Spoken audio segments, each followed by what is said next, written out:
Hi everyone, welcome back to this channel. In this tutorial, I will show you how to unlock the Seamount Console terminal in Heartopia. So in this new event, the Call of Wheels event, you can build your house, your underwater house using the Seamount Console terminal. So this special device will let you to teleport to underwater seamount area, and where you will be able to build your own home in here. And then to unlock it, you first need to reach Whalefall Canyon Explorations level 5 like this.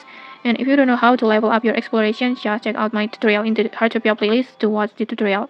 And then after that, once you reach level 5, you will receive a phone call from Atara, and then after that you will be asked to meet the Oliver to start the next quest, the quest about the seamount.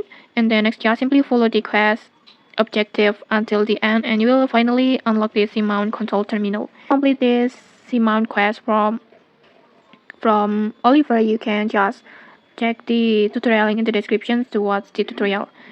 And then after that, now you can access the underwater area by tap on this management console. That it will be placed in front of your home like this. It will place in front of your home automatically like this. And then to enter it, you just need to tap this helicopter icon. And then next, you can just start to building your dream house beneath this sea. And okay, that's it. If you found this helpful, don't forget to like, comment, and subscribe for more tutorials. Thanks for watching, and see you.